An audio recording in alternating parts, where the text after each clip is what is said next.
Welcome to episode 20 of Drew's College Athlete Spotlight here on this Tuesday night. Myself, Drew Skyberg, here with a college athlete, Maddie Lambert, a Division III softball player from the University of Wisconsin Stout. Maddie, how are you doing here on this Tuesday night? I'm good. How are you, Drew?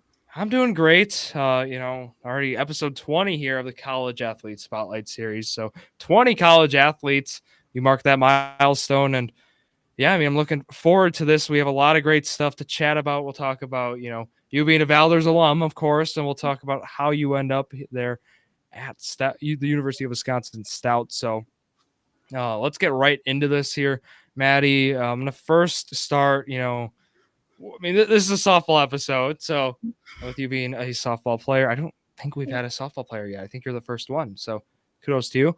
And I'm going to ask you, when did you start playing softball? Miss, boom. So I would have started playing probably when I was 7 or 8, starting in that T-ball age that everyone starts in. And then I just kind of worked my way up. So it's been 13 years-ish, 12 years. Okay. So. There you go. So were you playing like Peanuts, it was called, right? Were you doing that, or did you just go right from T-ball to softball? I went T-ball to modified. There was no baseball modified. with me. Okay. Yep. No baseball. All right. Wanted to check because that we've seen that path for college softball players before. So yeah, that's common. I guess going through that, then when would you say you like fell in love with softball? Right? Was it something right from the start? How'd that go through? So I think when I actually started loving the game and putting time into it would have been my second year of junior fast pitch. Jeff Valesky was my coach, so I really enjoyed having him as my coach, and I really enjoyed the girls, and that kind of was a turning point for my career, because then he kind of focused me on pitching more instead of playing all the areas, and it was kind of a turning point for me. And then would you say, I guess, what grade was that? What level was that for you? Probably would have been 7th or 8th grade. Yeah, I would say that. 7th or 8th grade is when you would say love of the game kicked in, and then from there, okay, so 7th and 8th grade, I guess you go then, right, go from there to high school. Would you say, with transitioning there, high school or middle school, high school, would you say going through that, were you looking to start playing just softball? Like, were you looking, like, I'm talking about club, basically. Was club something that you started doing your freshman year for softball, or when did that kick in, basically?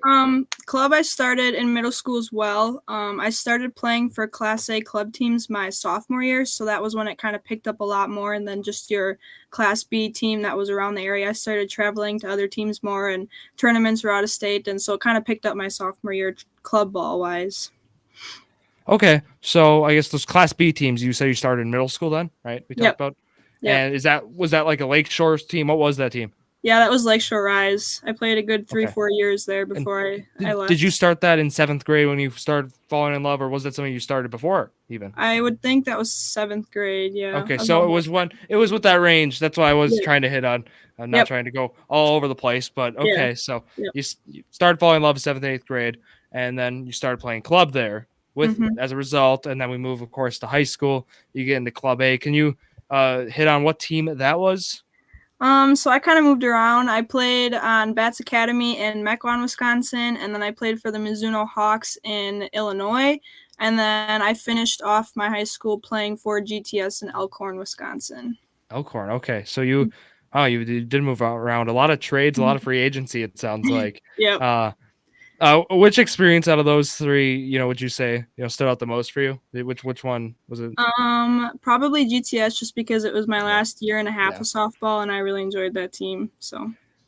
Okay, now I'm going to ask kind of an interesting, kind of just off topic, kind of there, but always about the COVID year. I mean, we've talked with many athletes here on it recently regarding more about cross country, but I guess for you especially, doing a lot of tournaments and stuff with the club teams, right? 2 club teams. That's certainly a lot. How did COVID affect you? Were you able to, did you use it more as time to, of course, work on your game? I guess with like no tournaments really, like what was the plan? I mean, what was the game plan? Yep. So I remember high school being canceled because of COVID. My junior year. Yep. So we did a lot of training for my club ball team in the early stages. And then I know once COVID was kind of through the air and we were starting to figure things out with COVID, we actually traveled to Oklahoma for a tournament. And that was like super exciting for us because we finally got out of the house and we finally could play some real softball instead of hitting balls off a tee in your backyard. So yeah, that was really exciting. Yeah, but overall, were you able to just use that as great time then to get ready? Yeah. Yep. Lots of individual work and working on stuff that needed to be fixed, and a lot of bullpen sessions, it sounds like. Awesome. Yes. Great to hear. I want to touch on kind of more that middle school, high school transition, even with club ball, I guess more of a training program, I guess, going through, because it sounds like, of course, when you go club A, right, you mentioned a lot more, season around, like season long, year long softball. It's not just spring. Now it's, spring, summer, fall, a little bit even in the winter. So I guess how did that end up transitioning in terms of like training? I guess how many pitches were you throwing a week? Probably like throughout the year. I mean, that's a lot of pitches. So it was tough because when I transitioned to GTS from Rise, I was battling my torn ACL for the first time. So that added a lot more training, and I had to take a step back from softball. So that made it a lot more difficult. So at the time, there was not much softball training, but as it went on, I was probably throwing 5, 6, 7 times a week for about an hour, throwing a lot of pitches. Wow. Yeah. Yeah. I mean, you mentioned the tore ACL.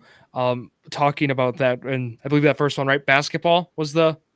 Yeah. Was the second one? The second one was softball, right?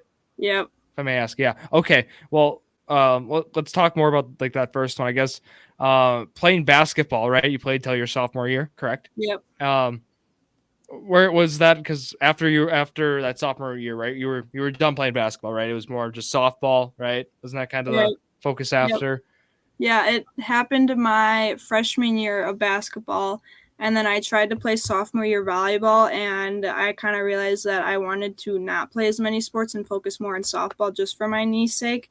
So that kind of put me to basketball manager and not as much as a player and things like that.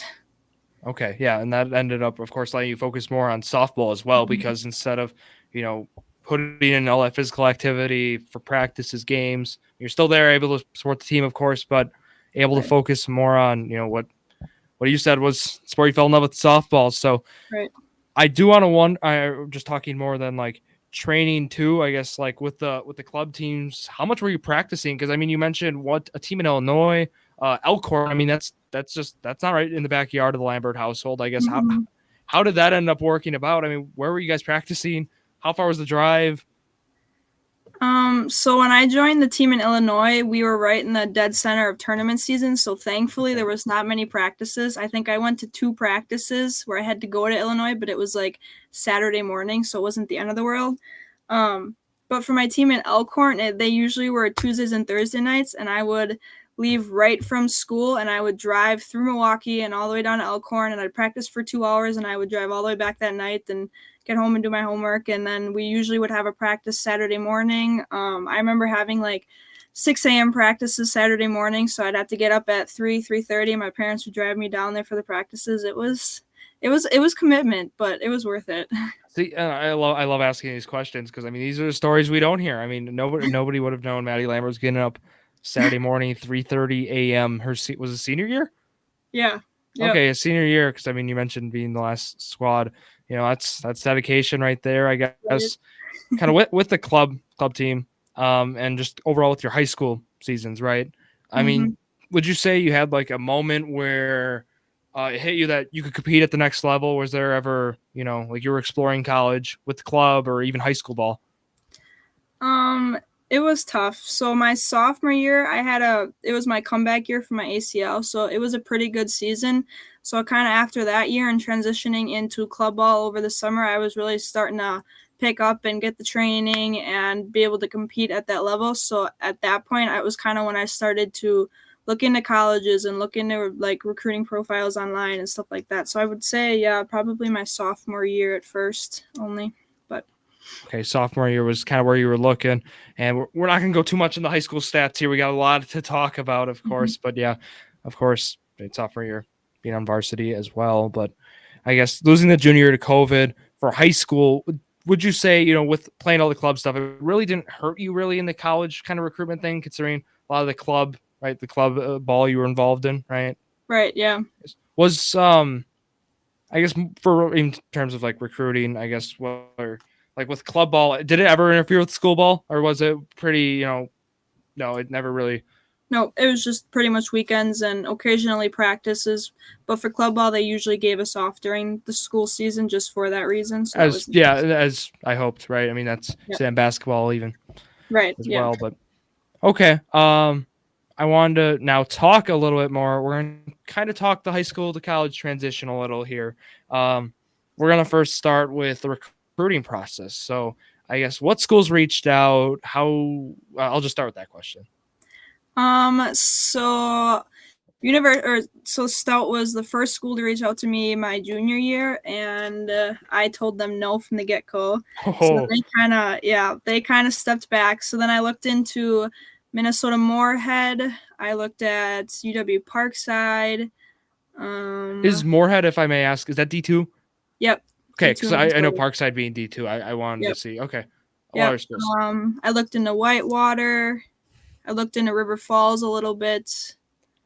I believe that was pretty much it. So what ended up standing out then from Stout, if I may ask? So the assistant coach at Stout was at a club ball tournament, and he came up to me after the game, and we just kind of talked, and he kind of asked me what my thoughts were in the future, and I told him I wasn't sure, and he's like, well, you should really come down for a camp and like come look at the campus. And I was like, well, I already kind of looked at the campus, and I wasn't too much of a fan. But so I went down and I went to a camp and I looked at the campus and stuff like that, and it was like a completely different story. I actually enjoyed it, and it was something that I could see myself being in the future, and it was completely different from the first time that I went down there. So the facilities stood out as well, right? The softball diamond and everything, not so much the softball diamond, but the Stout campus. And okay, campus was it? All right. Well, yeah, the facility, it needs to be renovated. It's coming. Okay, renovation coming. Will it be your time, hopefully, or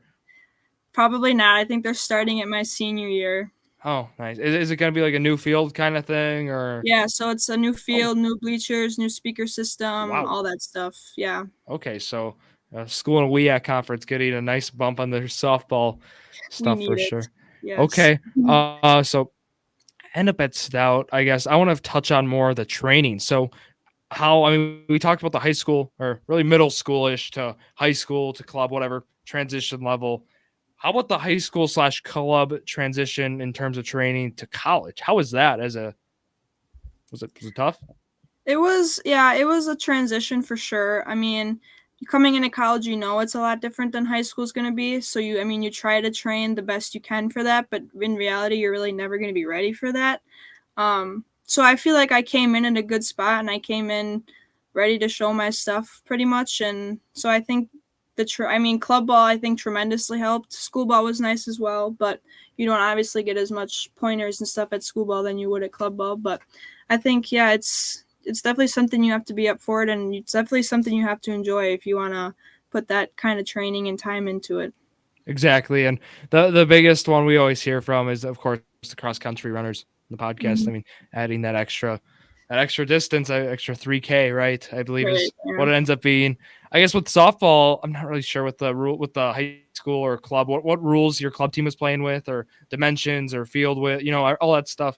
I mean, were the field dimensions, right? I'm going to guess the mound is farther from home plate, right? It's all the same for club ball. It's all the same. Oh, club ball and college are. But what about from school to college? No, right? Yep, that's the same. It's all the same? Yep. Okay, well, I was thinking, with all other sports, we see something, right. We see a 3-point arc move back a little at college, or and sometimes, baseball, you'll see the fields being bigger. I'm sure the field is bigger, right? I mean, outfield is fences farther back, but okay, well, at least you don't have that kind of obstacle that we see in a lot of other sports, right? I mean, that's a plus to look at, but kind of talking about like the roster, the team, right? I mean, right now we have last year's roster, right? I'm looking at a very young squad, right? Is that something you would say for the roster? Yeah, we only had 4 graduating seniors last year, so we're pretty young.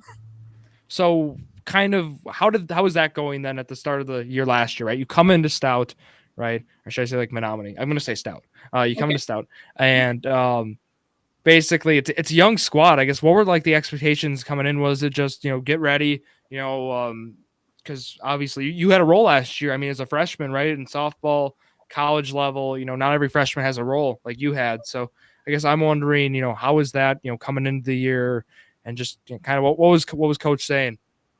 It was tough. We had an interim head coach last year, so he kind of really relied on the 4 seniors and the couple of juniors that we had.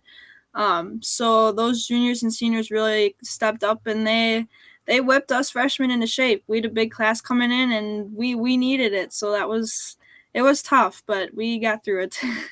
Yeah, I mean, going through a 12-24 finish in 2-12 overall in the WEAC. I guess going through it, I mean, you can see. I mean, looking through it as well. Like conference play was tough, of course, for as many, right? First year, you had a lot of freshmen in the WEAC, which for Division III is certainly a very, very good conference is the WEAC. So, yeah, I guess finishing up, really year one, would you say, great experience for you and all the other freshmen, right? And even some of the other underclassmen for the Stout squad? Yeah, it was definitely eye-opening. You don't realize how much training and stuff goes into it until you finish your spring season, and you're like, wow, I really just did this since I came here in the fall. Like, it really was all my time. And yeah, and the WEAC is a really good conference, so our record isn't the best, but I mean, we fought for many games and just didn't go our way in the end. But yeah, it's definitely tough. Exactly. And just for those who don't know, I mean, even just these games, because I believe fall ball, right? Fall ball is a thing for you softball players. Yep. I guess that's not like a standing stat thing, right? I mean, that's more of just like we those pretty games. Much play to play. Play to play. Okay. Well, for those who don't know, other than those fall ball games, which by the way they do, I mean, that's like 3 months, right? 2 months. Yeah. So fall off season is 3 months ish, but we really only play a couple weekends out of there. Okay. Yeah, but what I'm hitting on is games. They go from mid-February, right? They're playing in those indoor facilities, and they go until late April. So I mean, talk about not really like the high school season. And what day do you guys start practice, if I may ask? Is that like something right when you get back from winter break, or even during winter break you're rolling? No, it's right. I believe it's that first Monday, 5 a.m. right when we get back from winter break. There you go. Yeah. Late January start, you get good 3 weeks in or so. And then I can tell you February 18th, they already got the schedule out. Very nice. Yeah. 6 p.m. You guys go Mankato, right? I believe Minnesota. Bethel University is opponent number 1, and it's at the MSU Dome. So, I mean, playing there already last year. How was it there? Was it? It was okay. Playing in the domes is never fun, but when you're in the winter, that's turf too, right? Yep. But that does actually kind of go to one of my overall softball questions we have here today. Is there a favorite softball diamond? Is there one that you've played at that you're just like, I want to play there? Probably Whitewater. Their facility is just really cool. So. Whitewater Athletics. Yeah. I mean, that's just, you will see the fanciest facilities in the WEAC, most likely at Whitewater, right? But the only one that stands out. Is there one from home that stands out in the EWC? Oh, I would have to say either Chilton or New Holstein. I was gonna say Chilton is usually the one, that many things stand out, of course, in the EWC with like kind of the dugouts. I mean, New Holstein also has like kind of the dugouts that are like in, right? I mean, it's like you gotta go down steps, right? Yeah. They kind of like I don't mind that. Oh, I mean, you could trip on those, right? I mean, you never know. I mean, it's certainly better than, of course, the Valor's facilities, but sounds like they are getting that. They are going to get that done. Sounds like there's going to be some renovations going there. Long overdue. Yeah. Come back and do your alumni softball game. I think they still do those. Yeah. But otherwise, I want to touch on, of course, teammates as well. As they're a teammate, back home you want to shout out, teammate you want to shout out here. Go ahead. So, a teammate at home would be Julia Zabel. We did all of our knee therapy together, and she's a hard worker. And so, a teammate out here. I don't have one, just the whole team. I enjoy the team. It's like having a second family. It really is. So. And with the team, is that something coming in to I guess, were you talking with some of the players on the team before you were coming in, before you committed? Was that something in the works? Yeah, a couple of them. Yeah, a main thing was us freshmen tried to get really close coming into it because that's pretty big. Of course, with a big group of you guys as well. I mean, talking with Clay last week or 2 weeks ago, last episode, the big thing for him, because they're in a similar situation that you guys are in softball. They have a big freshman class, a lot of sophomores, and their goal was become really close as a team, which they are. I mean, you can tell with Clay how passionate he was with his teammates. Certainly, it seems a similar message with some stout softball as well. But yeah, looking through the roster, because again, I don't have really the updated. They don't really give me that for next year. But can you kind of explain to me more about the roster, what we can see for next year? I mean, so it'll be a really young infield, from what I would assume, because we lost our shortstop and our catcher and our number one starting pitcher. So that's a huge difference. Other than that, couple returners. We have 2 or 3 fifth years that'll be on the field. That'll be nice. Yep, a little bit of age. Other than that, it's a lot of us will be getting playing time that we didn't get last year, so it'll be a transition, but I'm sure we'll do okay. Some great opportunity. Any transfers? Any people coming in? Any people leaving? Was there anything? No, I mean, we had your normal. We had a couple of kids from my grade that just stopped playing after their freshman year. It was too much for them. Yeah. And I'm sure we'll get the same with the freshman class that came in. But other than that, no, not really. No transfers. I don't know how the transfer world works for softball. I didn't hear any of the commitments or the transfer portal news, so wasn't sure how that went about. Yep. I guess I got a few more questions here.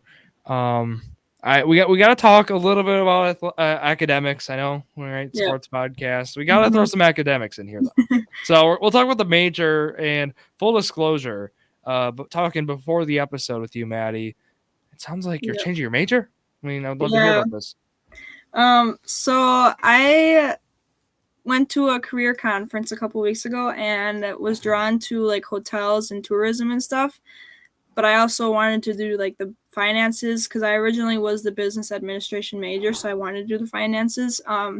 So as of late last week, I decided I'm going to double major in business administration and then also hospitality, tourism, and resort management. And then I'm also going to minor in investments and finance. So very nice. Finance major here.